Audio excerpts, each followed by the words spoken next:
මම දැන් ඇවිල්ලා ඉන්නේ ජොන් F කෙනඩි එයාපෝට් එක USA වල තියෙන. මේක මේ noise cancellation කියලා තියෙන්නේ. මේ මෙහෙම කන් දෙකට දාන්න. දැන් අපි ෆ්ලයිට් එකට නගින්න තමයි හදන්නේ. hand luggage එක විදිහට baby bag එකක් ගෙනියන්න පුළුවන්.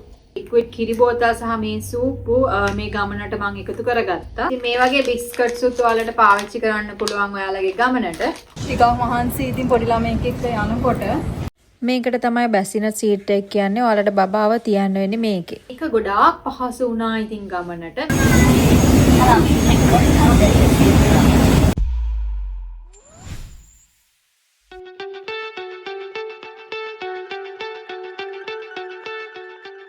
Hello guys. ඉතින් ඔන්න අවුරුදු දෙකකට විතර පස්සේ මම ආයෙත් ලංකාවට යන්න තමයි හදන්නේ. ඉතින් මේ පාර පොඩි ස්පෙෂල් දෙයක් තියෙනවා. ඒ තමයි මගේ 6 month old පුතා එකතු වෙනවා අපේ ජර්නි එකට. මම ඉතින් ඔයාලට මගේ එක්ස්පීරියන්ස් එක කොහොමද මේ 6 month old කෙනෙක් එක්ක මම travel කරේ කියන එක තමයි මේ වීඩියෝ එකෙන් mainly පෙන්වන්න හදන්නේ. දැන් check in වෙන්න හදන්නේ. ඉතින් මේ දැන් luggage ඔක්කොම ready කරලා තියෙන්නේ. දැන්ටමත් එයා අඬනවා. ඉතින් මම ඔයාලට කියන්න මොන වගේද එක්ස්පීරියන්ස් එක කියලා.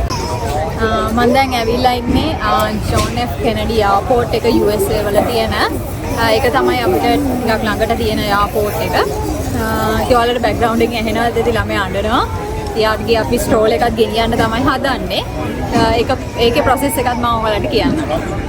එහෙනම් අපි check in වෙමුද? මම එයාපෝට් එකට පැය 3මාරකට විතර කලින් ආවා. මොකද බබාත් එක්ක පොඩ්ඩක් සෙටල් වෙන්නත් ඕන හින්දා. ඒ වගේම ගෙදරදී ලගේජ් වලට බර චෙක් කරගෙන ආවට මෙතන වෙද්දී වෙනස් වෙන්න පුළුවන් කියලා හිතුණා. ඒ හින්දා තමයි වෙලාසන ආවේ. චෙකින් ලගේජ් ටික චෙකින් වලට දැම්මා. දැන් ඉතින් මම ළඟ තියෙන්නේ ඔයාලට පේනවා ඇති බේබි බෑග් එකයි, එතකොට මගේ හෑන්ඩ් ලගේජ් එකයි, ලැප්ටොප් බෑග් එකයි, ස්ට්‍රෝලර් එකයි. ඉතින් ඔන්න අපි චෙකින් වුණා.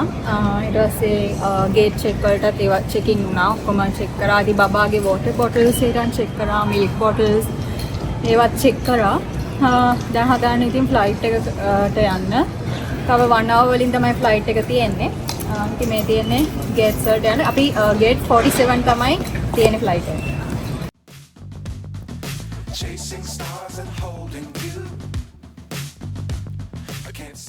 අපි ඉතින් ස්ටෝල් එකක් ගත්තා. ගේන්නේ නැතුව ඉන්න තමයි හැදුවේ. ඒනට ඒක ගෙනාව එක හොඳයි කියලා හිතෙනවා. ටිකක් මහන්සි ඉතින් පොඩි ළමයෙක් එක්ක යනකොට. දැන් නම් යා ස්ටෝල් එකේ ඉන්නවා.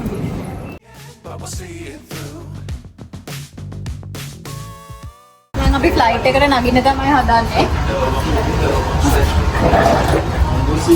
මෙතනින් එහාට ස්ටෝල් එක ගෙනියන්න බෑ. මේ ස්ටෝල් එකයි හම් වෙන්නේ ලංකාවේදී. මෙයාත් තාම ඇහැරගෙන ඉන්නවා මේ කිසි නැහැ.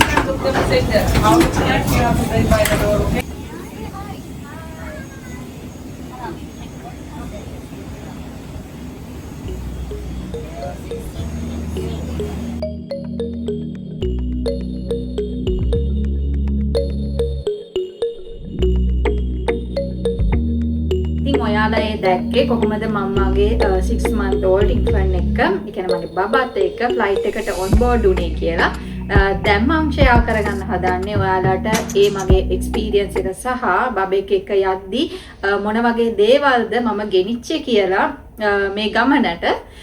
මුලින්ම අපි කතා කරමු කොහොමද මම මේ ටිකට් එක බුක් කරේ කියලා. මගේ එයාලයින් එක විදිහට ඉතින් මම සිලෙක්ට් කරගත්තේ කටා එයාවේස්. එතකොට මම ටිකට් ප්‍රයිසස් බලද්දී මම ලංකාවෙනුත් ප්‍රයිස් එක චෙක් කරා, ඔන්ලයිනුත් ප්‍රයිස් එක චෙක් කරා. ඉතින් මම පිට රටක ඉඳන් බුක් කරන හින්දා ඩොලර්ස් වලින් බුක් කරද්දී ඒක ඔන්ලයින් කරනකොට තමයි මට හොඳ ප්‍රයිස් එකක් හම්බුනේ. කියන්නේ අඩු ප්‍රයිස් එකකට හම්බුනේ එකම ෆ්ලයිට් එක. කියන්නේ ලංකාවෙන් පොඩ්ඩක් ගාණ වැඩි. ඉතින් මම ඔන්ලයින් බුක් කරනවා කියලා තීරණය කරගත්තා ටිකට් එක. මේක බුක් කරද්දී මට ගැටලු කිහිපයක් ආවා. මොකද මම බබෙක් එක්ක යන හින්දා බබාට හම් වෙන සීට් එක මොකද්ද? එතකොට යාට කොච්චරක් charge වෙනවද? එතකොට මට කැමති සීට් එක ගන්න පුළුවන්ද? මේ වගේ ප්‍රශ්න ගොඩක් ආවා. ඒ ඔන්ලයින් එක බුක් කරගෙන යද්දී මේ හැම දෙයකම සොලියුෂන් එක හම්බුණා. ඉතින් මම දැන් ඔයාලත් එක්ක ෂෙයා කරගන්නම් කොහොමද ඒක උනේ කියලා. මුලින්ම මම කටායාවේ වලින් ඔන්ලයින් account එකක් හදාගත්තා. හදාගෙන මගේ ඩීටේල්ස් මගේ හස්බන්ඩ්ගේ ඩීටේල්ස් එතකොට බබාගේ ඩීටේල්ස් ඒවා ඇඩ් කරා. ඇඩ් කරලා මට අවශ්‍ය දවස, ඒ කියන්නේ මම තෝරගත්ත දවස සහ මගේ රිටර්න් ඩේට් ඒවා දාලා මම ටිකට් එක බුක් කරා. බුක් කරනකොට බබාට කියලා වෙනම ගාණක් ඒ කියන්නේ charge උන්නේ නැහැ. අපේ ටිකට් ප්‍රයිස් එකටම තමයි ඒක ඇඩ් වෙලා තිබ්බේ පොඩි ගාණක්. ෆුල් ප්‍රයිස් එකම නෙමෙයි. තව දෙයක් තමයි ඉතින් බබා ඉන්න හින්දා එයාට වෙනුන සීට් එක තමයි බැසිනර් සීට් එක. ඒ කියන්නේ එයාට කියලා වෙනම සීට් එකක් නෙමෙයි පොඩි කූඩයක් වගේ එකක්. මම ඔයාලට ඒකත් පෙන්නන්නම්. මේ සීට් එක හින්දා මට පොඩි වාසියක් ආවා. ඒ තමයි ඇඩිෂනල් ගාණක් ගෙවන්නේ නැතුව මට කැමති තැනක ඒ බැසිනර් සීට් එක තියෙන තැනේ කැමති තැනක සීට් බුක් කරගන්න පුළුවන් වුණා. ෆ්ලයිට් එකේ මේ බැසිනර් සීට් කියන එක හැමතැනම නැහැ. ෆ්ලයිට් එකේ තැන් 3ක එහෙම නැත්නම් 4ක වගේ තමයි මේ සීට් එක තියෙන්නේ. ඒ කියන්නේ ඉස්සරහා සීට් එක ඔයගොල්ලෝ දන්නවා ඇති ලෙග් ස්පේස් එක. කියන්නේ කකුල හොඳට දිග ඇట్లా යන්න පුළුවන් ලෙග් ස්පේස් එක තියෙන තැන තමයි මේ බැසිනර් සීට් එක ෆික්ස් කරන්නේ ඒගොල්ලෝ. ඉතින් ඒ වාසියත් මට ආවා. ඉතින් බැසිනර් සීට් තියෙන තැන් ඔන්ලයින් බුක් කරාදී ඒගොල්ලෝ ෆ්ලයිට් එකේ ස්ට්‍රක්චර් එක පෙන්නනවා. ඒතකොට ඒ තැන් තමයි අපිට බුක් කරන්න දෙන්නේ. මටයි මගේ හස්බන්ඩ්ටයි ෆුල් සීට් දෙකයි. බබාගේ සීට් එක ඉතින් බැසිනර් සීට් එක ඒක පෙන්නනවා. ඉතින් සිම්ප්ලි ඔයගලන්ට කියනවා නම් මේ බැසිනර් සීට් එකක් කියන්නේ ෆුල් සීට් එකක් නෙමෙයි. ඒක පොඩි කූඩයක් වගේ එකක්. ඒක අපි ෆ්ලයිට් එකට ඔන් බෝඩ් වුණාම ගෙනල්ලා අපේ ඉස්සරහින් හයි කරන පොඩි කූඩයක් වගේ එකක්. ඉතින් මේ බැසිනර් සීට් එකට අදාළ කාල සීමාව කොච්චර, ඒ කියන්නේ අවුරුදු කොච්චරක් වෙනකම් මේක යූස් කරන්න පුළුවන්ද කියන එක ඔයාලා අදාළ එයාලා ඉන්න එකට කෝල් කරලා හරි එයාලා ඉන්න එකේ බුක් කරද්දි හරි එයාලා පෙන්නනවා. ඉතින් මගේ බබාට මාස 6යි. ඉතින් එයාට ඒක හොඳටම යූස්ෆුල් වුණා මේ ඒ වෙලාවේ මම ෆ්ලයි කරනවා. මගේ මාස 6 ළමයාට ඒක හරි ගානටම ෆික්ස් වුණා. ඉතින් එයා තව චුට්ටක් වගේ ලොකු වුණා නම් එයාට ඇත්තට මේ සීට් එක මදි වෙනවා. ඉතින් ඔයාලගේ බබාලගේ බරයි එතකොට එයාලගේ වයස් සීමාවයි බලලා බැසිනර් සීට් එකක් බුක් කරනවද කියන එක ඔයාලා තීරණය කරන්න ඕනේ. ඉතින් බබෙක් එක්ක ට්‍රැවල් කරද්දී මම ඔයාලට දෙන වැදගත්ම සහ පළවෙනිම උපදෙස තමයි බබා වැඩිපුර වෙලාවක් නිදා ගන්න ටයිම් එක බලලා ඔයාලා ටිකට් එක බුක් කරන්න ඕනේ. මම බුක් කරේ ඉතින් නිව්යෝක් වලින් ඩිපාර්ට් වෙන ටයිම් එක රෑ ටයිම් එකක්. මොකද මගේ බබා රෑට තමයි ටිකක් ගොඩක් වෙලා එක දිගට නිදාගන්නේ. ඉතින් ඒක ගොඩක් ඔයාලට ෆ්ලයිට් එකේදී සපෝට් එකක් වෙනවා සහ සහනයක් වෙනවා යා නිදා ගන්න තරමටම. ඒ වගේම ඔයාලා ලංකාවේ වැඩිපුර කාලයක් ඉන්නවා නම් බබා ලංකාවේ ටයිම් එකට හුරු වෙනවා.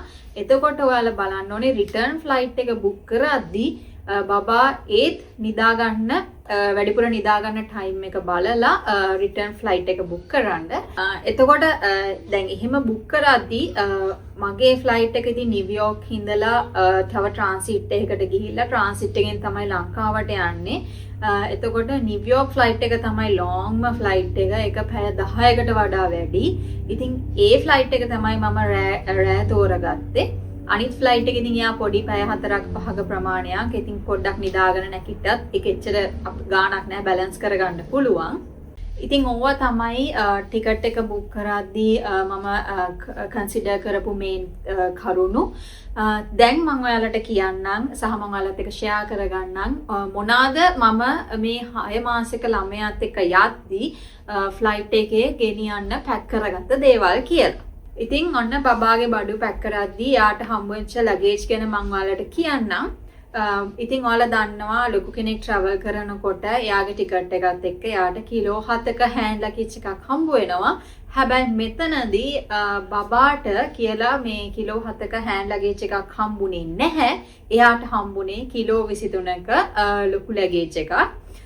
ඒ වුණාට එයා ලයින් එකෙන් අලව් කරනවා අපිට බේබි බෑග් එකක් ගෙනියන්න. ඉතින් මේ බේබි බෑග් එක කියන්නේ මේ වගේ පොඩි බෑග් එකකට ඔයාලගේ ඒ බබාගේ දේවල් දාලා වෙනම ගෙනියන්න පුළුවන් අපේ කිලෝ 7ට අමතරව. මම මුලින්ම බෑග් එකට දාගත්තේ බබා බොන කිරි පිටියක. ඉතින් මම ලොකු කෑන් එකක් තමයි ගත්තේ. මේක මගේ හෑන්ඩ් ලගේජ් එකට තමයි මම දාගත්තේ. මේක ටිකක් ලොකු වැඩි හින්දා. හැබැයි මම මේකට අමතරව කියන්නේ මේ පිටියකින් කොටසක් අරගෙන පොඩි කම්පාර්ට්මන්ට් එකකට දාගත්තා. මේ තියෙන එක මේ මිල්ක් කම්පාර්ට්මන්ට් එක මේක මෙහෙම අරින්න පුළුවන්. මෙතන හැන්දක් තියෙනවා. එතකොට මේ විදිහට මේක පුරවලා මම හොඳට පිටි ටිකක් දාගත්තා. මේ බෑග් එකේ දාගන්න පුළුවන් වෙන විදිහට මේක චූටි සහ ලේසි. එතකොට ඔයාලට පාවිච්චි කරන්න. ඒ වගේම කිරි පිටි දාගෙන යන හින්දා වතුර බෝතලයක් දාගෙන යන්න වුණා. වතුර බෝතලයක් කියන්නේ උණු වතුර බෝතලයක්. මතක තියාගන්න ලොකු වතුර බෝතල් ගෙනියන්න බෑ ඔයාලට. ඉතින් ඒ හින්දා මම මේ වගේ පොඩි අවුන්ස් 8ක විතර වතුර බෝතලයක් ගත්තා. මේක චූටි වතුර බෝතලයක්. මේකේ මේ උණු වතුර හොඳට මේ රැඳිලා තියෙනවා. and ඔයගොල්ලන් බය වෙන්න එපා. මොකද වතුර නැති වෙන්නේ නැහැ. ඔයාලට ෆ්ලයිට් එක ඇතුළේදී ඔයගොල්ලෝ රික්වෙස්ට් කරොත් ඕන තරම් උණු වතුර ගන්න පුළුවන්. ඉතින් මම මේකට hot water දාගෙන ගියා. එයාලා ඇත්තටම මේ ෆ්ලයිට් එකට on board වෙන්න කලින් ඉතින් මේ security එකෙන් මේක ඇරලා එයාලා මේ පොඩි liquid එකක් මොකද්ද මේකට දාලා check කරා මේ වතුර එක. ඉතින් බබාගේ හින්දා ඒක අවුලක් වුන්නේ නැහැ. මොකද බබාගේ බෑග් එකේ තිබ්බේ උණු වතුර හින්දා. ඉතින් ලොකු වතුර බෝතල් කොහොමවත් ගෙනියන්න දෙන්නේ නැහැ. ඊට පස්සේ මම කිරි බෝතල් ගත්තා. මේ වගේ පොඩි බෝතල් ගත්තේ. කිරි බෝතල් ඉතින් එකක් නෙමෙයි 4ක් විතර මම ගෙනිච්චා. මොකද මේ කියන්නේ සැරෙන් සැරේ කියන්නේ එකම බෝතලේ ක්ලීන් කර ඉන්න බෑ. මොකද ෆ්ලයිට් එකේ වොෂරූම් එකේ තමයි ක්ලීන් කරන්න වෙන්නේ. ඒක මට හිතුණා එච්චර හොඳ නැහැ. ඊට වඩා හොඳයි මේ බෝතල් 5ක් විතර ගන්න කියලා මම පොඩි බෝතල් ගත්තා. ඒ වගේම මං යාගේ මේ බ්‍රෂ් එක දාගත්තා. මේ තමයි බොටල් ක්ලීනර් බ්‍රෂ් එක. මේකත් මම ගෙනිච්චා. මොකද ලොන්ග් ෆ්ලයිට් එකක්. එතකොට තව ෆ්ලයිට් එකකට මාරු වෙන්න ඕන. ඉතින් අවස්ථාවක් හම්බෙච්ච ගමන් බොටල්ස් ටික ක්ලීන් කරගන්න ඕන හින්දා. ඉතින් ඒ වගේම තමයි මම මේ පොඩි ලික්විඩ් එකක්, ඒ කියන්නේ බේබි බොටල්ස් විතරක්ම හොදන මේ ලික්විඩ් එක තමයි මම පාවිච්චි කරන්නේ. ඉතින් මේකෙත් පොඩි එක තමයි මේ කියන්නේ මේ පොඩි සයිස් එක තමයි ගෙනිච්චේ. මොකද ලොකු සයිස් එකක් ගෙනිච්චොත් security එකෙන් ගෙනියන්න දෙන්නේ නැහැ ලික්විඩ් හින්දා. මේක නම් allow කරා. ඔය ටික තමයි මම මුලින්ම කන්සිඩර් කරලා ඉතින් දාගත්තේ බෑග් එකට. ඉතින් ඒ කිරි පවුඩර් එක තමයි මම ඒ විදිහට පැක් කරගත්තේ. ඊටත් අමතරව ඉමර්ජන්සි ඒ කියන්නේ හදා ඉන්න බැරිව අවස්ථාවක් ආවොත් කියලා මේ රටේ තියෙනවා එයා බොන ඒ කිරි පිටි පවුඩර් එකේම ලික්විඩ් වර්ෂන් එක පොඩි බොටල් එකක් මේ තියෙන්නේ මේ වගේ 4ක එනවා. මෙහෙම තමයි මේ මේකේ අවුන්ස් 2ක් විතර තියෙනවා මේ බොටල් එකක. ඉතින් මේක කඩලා මේ බොටල් එකකට දාලා දෙන්නත් පුළුවන්. එහෙමත් නැත්නම් ඔයාලට පෙන්නන්න. මේ බොටල් එකටම කියන්නේ මේ බොටල් එකටම හයි කරන්න පුළුවන්. මේ වගේ සූපුවකුත් එනවා. මේක ඇරියා මේ සූපුව ෆික්ස් කරා. එයාට බොන්න දෙන්න පුළුවන්. හරිම ලේසි සහ ඊසි. ඉතින් travel කරද්දි මේ වගේ දේවල් ගෙනියනකොට ඉතින් මෙයාට කිරි විතරක් නෙමෙයි අපි පියුරේ කෑම පටන් අරගෙන තිබ්බේ. කියන්නේ පොඩක් vegetables එහෙම තම්බලා එහෙම දෙන්න විදිහකට පටන් ගන්න තිබ්බේ. ඒ හින්දා ඉතින් USA වල තියෙනවා පොඩි bottles already ready made කෑම. ඒ bottles නම් මම ගොඩාක් ගත්තා. ඒවා අරගෙන මම check-in මේ luggage එකට එහෙම ගොඩාක් දාගත්තා. මොකද ලංකාවට ගිහිල්ලා trip යනකොට ඒවා පාවිච්චි කරන්න පුළුවන් හින්දා. ෆ්ලයිට් එකේ යද්දිත් මම ප්ලෑන් කරා කොච්චරක් බොටල්ස් ඕන වේද කියලා. ඉතින් මම බොටල්ස් මට මතක විදිහට 10ක් විතර දාගත්තා එයාගේ බේබි බෑග් එකට. මම පෙන්නන්නම් ඔයාලට. මේ තියෙන්නේ මෙන්න මේ වගේ පොඩි සීල් කරපු කෑම තමයි බොටල්ස් තමයි මම දාගත්තේ. මේ තියෙන්නේ මේක නම් කැරට්. මේ කැරට් එතකොට පොටෑටෝ මේක එක ෆ්ලේවර්ස් වලින් හදලා තියෙනවා. මේක ගොඩාක් පහසු වුණා ඉතින් ගමනට. මේක පාවිච්චි කරා විසි කරා. එච්චරයි. ඉතින් මේකත් එක්ක එයාගේ ස්පූන් එක ස්පූන්ස් 2ක් විතර ගත්තා. තව ගත්තා එයාගේ බේබි බිබ් එක. මේ තියෙන්නේ. මේක ඇත්තටම පහසුයි. මේක මේ නිකන් රබර් වලින් තියෙන්නේ. එතකොට මේක ටක් ගාලා ක්ලීන් කරන්න පුළුවන්. රෙදි වගේ නෙමෙයි. ඉතින් මේ කවද්දි හැමතිස්සෙම මේ වගේ එකක් යූස් කරන්න පුළුවන් නම් හොඳයි. මොකද රබර්නේ ටක් ගාලා ඒක වැටුණත් ක්ලීන් කරන්න පුළුවන්. ඊට පස්සේ දැන් මේ කෑම එකම විතරක් නෙමෙයි. ඉතින් යාට තව අමතරව ඕන වෙයි කියලා හිතලා මම පොඩි සීරියල්ස් වගේක් දාගත්තා. මේ තියෙන්නේ ඒ වගේ ඒවා. සහ මගේ බබා මාස 6 හින්දා යාට බිස්කට්ස් මොකද දුන්නේ. හැබැයි ඔයාගේ බබා ඊට වඩා වැඩි මාස ගානක ඉන්නවා නම් ඔයාලට මේ වගේ මේ පැක් කරපු පොඩි බිස්කට්ස් එහෙම තියෙනවා මේ.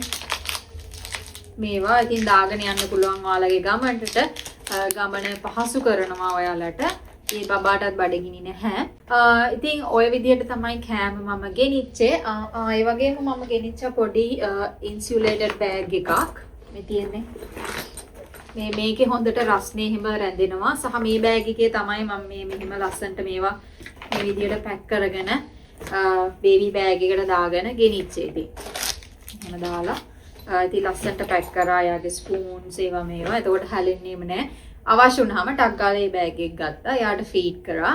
එතනින් ඉවරයි. ඒ තමයි කෑම බීම යා වෙනුවෙන් මම පැක් කරගත්තා. දැන් මම කියන්නම් තව මොනවද ගත්තේ කියලා. තව ගත්තා ඉතින් ඩයපර්ස්. මේ වගේ ඩයපර්ස් එයාට ඇත්තටම දවසකට 5ක් විතර එයා යූස් කරනවා. ඉතින් ඒ වගේ බල්ලා ෆ්ලයිට් දෙකට ඕන වෙයි කියලා ඩයපර්ස් 15ක් විතර මම දාගත්තා. ඊට පස්සේ වෙට් වයිප් එකක් ගත්තා. අනිවාර්යයෙන්ම වෙට් වයිප්ස් ඩයපර්ස් කියනවා. ඉතින් ඔයාලා පැක් කරගන්න ඔයාලගේ බබා යූස් කරන විදිහට. ඒක බය වෙන්න දෙයක් නැහැ. ඉතින් මදි වුණොත් ඔයාලට ෆ්ලයිට් එකකින් ඉල්ල ගන්න පුළුවන්. එයාලා ළඟත් ඉතින් ඩයපර්ස්ම තියෙනවා. ඉතින් ඩයපර්ස් ගැන කියද්දි මට කියන්න අමතක වුණ දෙයක් තමයි ඒ තමයි මෙන්න මේක. මේ තියෙන්නේ ඩයපර් රෑෂ් ක්‍රීම් එක. හදිස්සියවත් ඩයපර්ස් වල රෑෂ් එකක් ආවොත් එයාලට මේ ක්‍රීම් එක ගාලා ගහවහම හොඳ වෙනවා. ඉතින් මම ඒකත් මගේ ට්‍රිප් එකට එකතු කරගත්තා. ඉතින් ඩයපර්ස් ගැන කතා කරපු හින්දා මම කියන්නම් ඩයපර්ස් එක්ක මම තව ඩිස්පෝසබල් බෑග්ස් ටිකක් එකතු කරගත්තා. මොකද ඩයපර්ස් දාන්න තියෙන මේ වගේ පොඩි බෑග්ස් ටිකක් ගෙනිච්චා. ඊට පස්සේ තව දෙයක් තමයි යන්න කලින් මම ડોක්ටර්ව හම්බුණා. මෙයාගේ මොන හරි මෙයාට වැක්සින් මොන හරි එහෙම ඕනේද කියලා. නැහැ. ડોක්ටර් ගමකොත් වැක්සින් ඕන වෙන්නේ නැහැ. හැබැයි එකම දෙයක් තමයි ෆ්ලයිට් එක ටේක් ඕෆ් කරනකොට ෆ්ලයිට් එක ලෑන්ඩ් කරද්දී එයාට පුළුවන් නම් පැසිෆයර් එකක් වගේ එහෙම නැත්නම් ඔයාලා බ්‍රෙස්ට් ෆීඩ් කරනවා නම් ඒ මිල්ක් හරි දෙන්න කියලා බ්‍රෙස්ට් ෆීඩ් හරි කරන්න කියලා. මොකද එයාලගේ කන් වලට ඒ ටේක් ඕෆ් කරද්දී ලෑන්ඩ් කරද්දී ෆ්ලයිට් එකකින් එන ඒ ප්‍රෙෂර් එක එයාලගේ කන් වලට දරා ගන්න බැරි වෙයි කිව්වා. ඉතින් මම මේ වගේ පැසිෆයර් එක යාගේ ගමනට එකතු කරගත්තා. මේ පැසිෆයර්ස් 3ක් විතර ගෙනිච්චා. මොකද බිම වැටුනොත් හදිස්සියවත් ඒක ආයි දෙන්න බැහැනේ. හොදින්න එකත් කරදරයි. ඉතින් මේ වගේ පොඩි මේකක් ගත්තාම පැසිෆයර් එක ඔයාලට මෙහෙම ක්ලිප් කරගන්න පුළුවන් ඇඳුමට. ඒකට වැටෙන්නේ නැහැ. පැසිෆයර් එක ඉතින් මතක ඇතුව ඔයාලා ලෑන්ඩ් කරද්දී එතකොට ටේක් ඕෆ් එකේදී බබාට දෙන්න. එහෙම නැත්නම් එයාට මිල්ක් මම නම් එයාට ගොඩක් වෙලාවට මිල්ක් තමයි කියන්නේ මිල්ක් බොටල් එකට දාලා දුන්නා. යා මිල්ක් බීලා ඉවරුනහම ටක් ගාලා පැසිෆයර් එක ගැහුවා. ඉතින් අවුලක් වුණේ නැහැ. ෂේප් එකේ එයා ලෑන්ඩ් කරද්දී ටේක් ඕෆ් කරද්දී හිටියා. මම තව එකක් යූස් කරා මේ ටේක් ඕෆ් වලදී ලෑන්ඩ් කරද්දී මේ වගේ පොඩි බබාගේ කන් වලට දාන එකක්. මේ ඔයාලට පෙන්නන්න ඒක මම මේ බොක්ස් එකටම දැම්මා. මේ තියෙන්නේ මේක නම් මේක මේ noise cancellation කියලා තියෙන්නේ. මේ මෙහෙම කන් දෙකට දාන්න. එහෙම ඉතින් ඒක චුට්ටක් එයා දාගෙන හිටියෙත් නැහැ. ඒ වුණාට මේ අපි අමාරුවෙන් කොහොම හරි එක දැම්මා. මොකද එයාට පොඩි හරි සහනයක් ඒකෙන් හම්බ වෙයි කියලා මට හිතුණ හින්දා. ඊට පස්සේ එයාට ක්‍රීම් ලෝෂන්ස් ගෙනිච්චා. මට වෙච්ච පොඩි අකරතැබ්බියක් කියන්න. මම මේ ලෝෂන් එක ටිකක් ලොකු බොටල් එකක් මේ වගේ ලොකු බොටල් එකක් තමයි දාගෙන ගියේ. ඊට පස්සේ යාලා ඇත්තටම security එකේදී ලෝෂන් එක ගත්තා. මේ යාලා කිව්වා මේ I'm really sorry මේක දෙන්න බෑ මේක ලොකු වැඩි කියලා. ඉතින් ඔයාලා මතක ඇතුව travel කරද්දී පොඩි ලෝෂන් එකක් ගන්න. මේ ලෝෂන් බොටල් එකක් ගන්න. හොඳට ෆ්ලයිට් එකෙන් මට දුන්නා එකක්. ඒ හින්දා ඒක ෂේප් වුණා. එතකොට මම තව යාගේ මේ ෂැම්පූ එකක් නිකන් just in case දාගත්ත එක අවශ්‍ය වුණේ නැහැ. නමුත් දාගත්තා. ඊට පස්සේ යාගේ කොලොන් එක මේක ලොකු වැඩි. මම කියන්න ඕනේ මේ පොඩි එකක් දාගන්න ඕගොල්ලෝ. මේක ඇත්තටම ලොකු වැඩි. ඉතින් බබා හදිස්සියවත් ලෑන්ඩ් කරද්දී ටේක් ඕෆ් කරද්දී පැසිෆයර් එක එපා කිව්වොත් එතකොට එයා පොඩ එක්සයිට් වෙලා කිරි එපා කියලා කිව්වොත් ඔයාගේ බ්‍රෙස්ට් මිල්ක් ගත්තෙත් නැත්නම් ડોක්ටර් මට තව කිව්වා මේ වගේ පොඩි ෆුඩ් පවුච් තියෙනවා මේ මේකක් දෙන්න කියලා. ඒකට එයා ඒකේ රහට සමහරක් විට ඒ රහට කැමති වෙලා ඉතින් එයා ඒක උරන්න ඉඩ තියෙනවා. ඉතින් මොන හරි දෙයක් කර යාට උරන්න තමයි දෙන්න ඕනේ. මේවත් ඉතින් හොඳයි මේ. මේ වගේ දේවල් මට අමතක වුණා කියන්න. මේ වගේ දේවල් මේ ෆ්ලයිට් එකේ වුණත් තියෙනවා on board. ඉතින් ඔයාලට ඉල්ල ගන්න පුළුවන් ෆ්ලයිට් ඇටෙන්ඩන්ට් කෙනෙක්ගේ. කියන්නම් එයාගේ මොනවාද ක්ලෝත්ස් මං ගමනට යූස් කරගත්තේ කියලා. ඒ කියන්නේ මුළු ලංකාවට ගිහිලා අඳින්නේ නෙමෙයි. ෆ්ලයිට් එකේ මොන වගේ ඇඳුම්ද මම ගෙනිච්ච කියලා මං එයාගේ බ්ලැන්කට් එක දාගත්තා. මේ එයාගේ බ්ලැන්කට් එක. ඇත්තටම එයාගේ බ්ලැන්කට් එක වැඩි අවශ්‍ය වුණේ නැහැ. ඒක ඉතින් ඕන උනේ ට්‍රාන්සිට් එකේ ඉතින් වගේ ඇත්තටම ඕන උන්නේ නැහැ. මොකද ෆ්ලයිට් එකේ බ්ලැන්කට් එක තියෙනවා. මේ මං කියන්නම් මං මොනවාද ඇඳුම් ගත්තේ කියලා. ඇඳුම් ಜಾති මම ඔයාලට පෙන්නන්නම්. මේ තියෙන්නේ මෙන්න මේ වගේ මේ කකුල් අත ඔක්කොම වැහෙන හොඳ soft ඇඳුම් තමයි ගත්තේ. එතකොට බ්ලැන්කට් එකක් නොතිබ්බත් කමක් නැහැ. මේවා හරීම සනීපයි සහ සීතලට හොඳට ඔරොත්තු දෙනවා. එතකොට බබා හොඳ සනීපෙට කම්ෆර්ටබලි යා නිදාගත්තා. මේ තියෙන්නේ මේ මං එයාගේ බේබි බෑග් එකට ඇඳුම් ඉතින් 4-5ක් විතර දාගත්තා. මොකද අපි දන්නේ නැහනේ ඉමර්ජන්සි වලදී යාට මොන වගේ ඇඳුම් අවශ්‍ය වේද කියලා. ඉතින් මම ටිකක් වැඩිපුර දාගත්තා. වැඩි කියලාත් හිතුණා. බට් ඒක කමක් නැහැ. ඉතින් මට කෑම ගැන කියාදී තව අමතකුණ දෙයක් තමයි මම ඔයාලට ඉස්සලා පෙන්වන්නේ. මෙන්න මේක ගෙනිච්ච කියලා බිබ් එකක් විදියට. ඒ වගේම මම මේ නැප්කින්ස් ගත්තා. මේ නැප්කින්ස් එතකොට මේ රෙදි බිබ්සුත් ගත්තා. මොකද අර මේගොල්ලන්ගේ දත් එන හින්දා කෙල එහෙම නිතර වැටෙනවා. ඉතින් මේවා දාලා තිබ්බහම එයා හොඳ ක්ලීන්ව පිරිසිදුවම මුළු ගමන පුරාවටම ඉන්නවා. ඒ වගේම ටොයිස් ටිකකුත් මම යා වෙනුවෙන් දාගත්තා. ඉතින් පොඩි පොඩි ටොයිස් ටිකක්. මේ ටීතින් ටොයිස්. ඉතින් මේවා තියෙන්න ඕනේ ගමනේදී. එතකොට එයාට පාළු නැහැ. පොඩක් සෙල්ලම් කරන්න ටික වෙලාවක් හරි කාලය මේ එයා මේවල ගත කරනවා. අපිට එතකොට ඉන්න පුළුවන්. මේ පොඩි රබර් ටොයිස්, ටීතින් ටොයිස් තමයි දාගත්තේ. දැන් මං කියන්නම් මෙයාට ගත්ත තව දෙයක් තමයි මෙඩිසින්. just in case කියන්නේ හදිසියක් අවශ්‍ය වුණොත් කියලා මෙයාට ගමන තුලදී සහ මෙයා දැන් මෙයා ඉතින් මේ රටේ ඉපදිච්ච කෙනෙක් හින්දා මෙයාට පැනඩෝල් සිරප් පැනඩෝල් ඒවා වැඩි අල්ලන්නේ නැති වෙයි කියලා හිතලා මම මෙහෙ තියෙන මේ ටයිනෝල් කියන බ්‍රෑන්ඩ් එක තමයි ගත්තේ. ඉතින් මේකෙන් මේ ලික්විඩ් එක ඊට පස්සේ ඒ බොක්ස් එකේම එන පොඩි ඉන්ජෙක්ෂන් එකක් වගේ එකක්. ඉතින් මේවා හරි ලේසි. මේකට මෙහෙම පින් කරා අවශ්‍ය මාත්‍රාව අරගෙන දෙන්න පුළුවන්. මම මේක ඉතින් ෆ්ලයිට් එකේ යන්න දාගත්තා. ඒ වගේම මේ තියෙන්නේ නේසල් ඩ්‍රොප් එකක් සීලින් කියලා. නහය හදිස්සියක් બ્લોක් වුණොත් මේක යූස් කරන්න පුළුවන් අපිට එයාගේ නහයට දාන්න. මේවා ඉතින් ડોක්ටර් තමයි කිව්වේ අරගෙන යන්න කියලා. ඊට පස්සේ මේ තර්මෝමීටර් එක ගත්තා. මේකට කියන්නේ රෙක්ටල් තර්මෝමීටර් එක. ඉතින් මෙයා ඉන්ෆන්ට් කෙනෙක් හින්දා මේකෙන් තමයි මෙයාට මෙයාගේ හරි ටෙම්පරේචර් එක උණ බලන්න පුළුවන්. මේකත් දාගත්තා. මේ වගේ පොඩි පවුච් එකකට තමයි මේ ඔක්කොම දාගත්තේ. නේල් කටර් එකත් ගමනට එකතු කරගත්තා. Baby nail cutter. මේවා ඉතින් ලංකාවෙන් උනත් ගන්න පුළුවන්. මතක තියාගන්න මේක ඔයාගේ බේබි බෑග් එකට දාගන්න එපා. ඒතකොට මේකත් සිකියුරිටි එකෙන් ගනි. මේක ඔයාගේ මේ චෙකින් ලගේජ් එකට දාගෙන යන්න. ඉතින් guys තව දේවල් කියලා ගොඩාක් දේවල් පෙන්නුවා. ලංකාව කියන්නේ පොඩක් රස්නේ තියෙන රටක්. පොඩක් මේ ගොඩාක් රස්නේ අපි මේ ඇමරිකාවට කම්පෙයාර් කරද්දි ඉතින් මම අමතක කරේ නෑ ඕඩර් කරගෙන මගේ ගමනට එකතු කරගන්න ෆෑන් එකක්. මේ මිනි ෆෑන් එකක්. මේක රීචාර්ජබල් ෆෑන් එකක්. ඉතින් මේකත් charge කරගෙන මම හෑන්ඩ් ලගේජ් එකට දාගත්තා. ඇත්තටම මේක ලංකාවට ගියාට පස්සේ තමයි ගොඩාක් වැදගත් උනේ. ඒ තරම්ම මේ රස්නේ. මේක ඉතින් බබාට විතරක් නෙමෙයි අපිටත් සමහර වෙලාවට මේ යූස්ෆුල් වුණා මේ මිනි ෆෑන් එක. ඉතින් කිරි බෝතල් එක එකතු කරගත්ත තව දෙයක් තමයි මෙන්න මේ බෑග් එක. මේකත් ඉන්සුලේටඩ් බෑග් එකක්. මේ කිරි බෝතල් වලට උණු වතුර දාලා කිරි එක හදලා මේකේ දාලා තියන්න පුළුවන්. රස්නේ රැඳෙනවා 6කට විතර ප්‍රමාණයකට. ලොකු වෙලාවක් අස්සේ නැඳෙන්නේ නැහැ. බට් රස්නේ පොඩි වෙලාවකට නැඳෙනවා.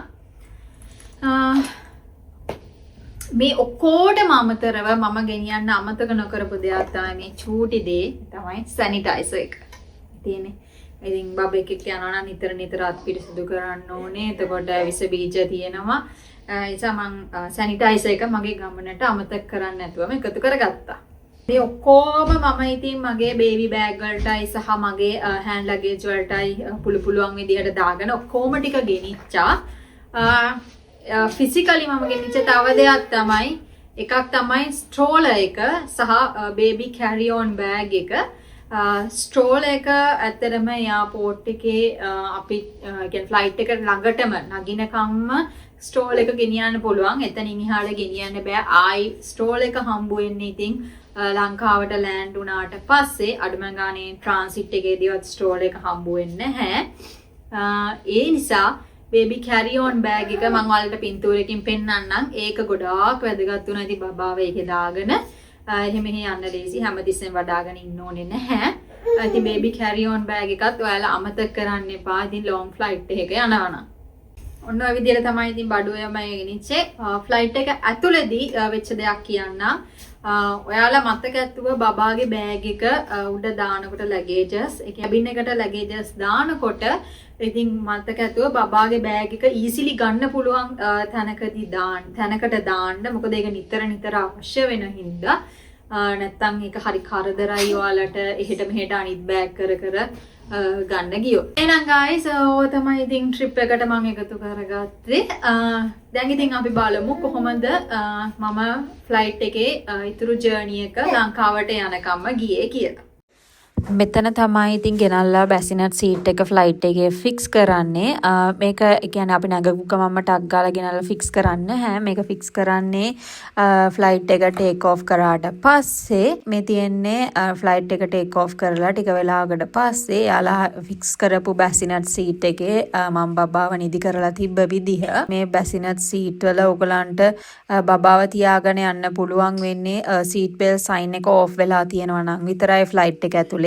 I seat belt sign එක on වෙනවා නම් ඔයාලා බබාව ඔයාලගේ ඔඩොක්කුවට ගන්න ඕනේ. ඉතින් අපිට ඒක එහෙම වුණා.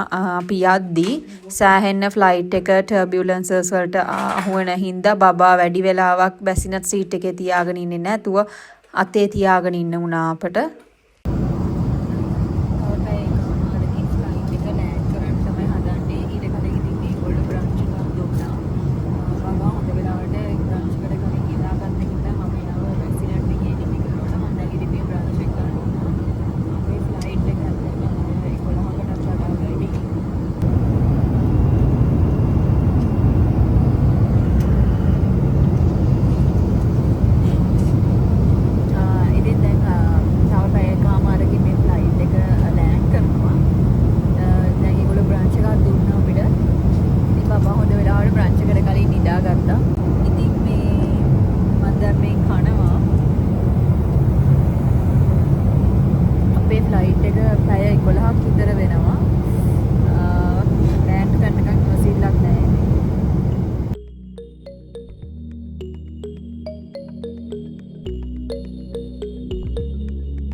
මේ තියෙන්නේ බේබි කැරි ඔන් එක. ඉතින් ඒක ගොඩාක් යූස්ෆුල් වුණා මට මේ ජර්නි එක පුරාවටම. ඔන්න පැය 12ක ජර්නි එකෙන් පස්සේ මම දෝහා කටා හමීඩ් ඉන්ටර්නැෂනල් එයාපෝට් එකට ලෑන්ඩ් කළා.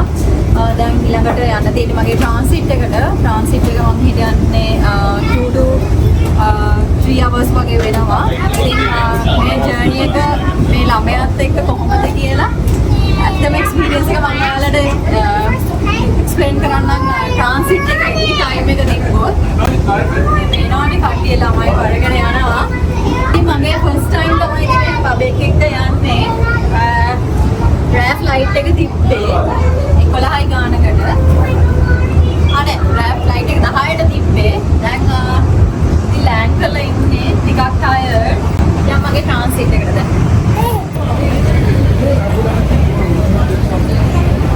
ට්‍රාන්සිට් එක හොයාගෙන යන්න තමයි තියෙන්නේ. හරිම ලස්සනයි.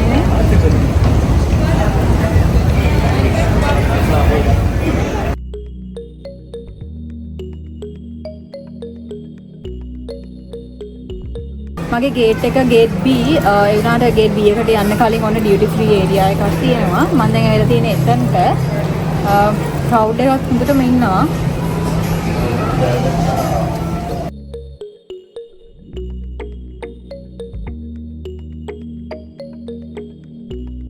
ඊළඟ ෆ්ලයිට් එකේ බෝඩින් එක පටන් ගන්න පැය භාගයක් විතර තියෙනවා. ඒ හින්දා මම ටක් ගාලා බබාව පොඩ්ඩක් වොෂ් කරලා මේ එයාටගේ ඇඳුම් චේන්ජ් කරලා එයාට පොඩ්ඩක් කවන්න තීරණය කරා. ඉතින් ඔයාලා දකින්නේ මේ මං ඒ කවන විදිහ තමයි.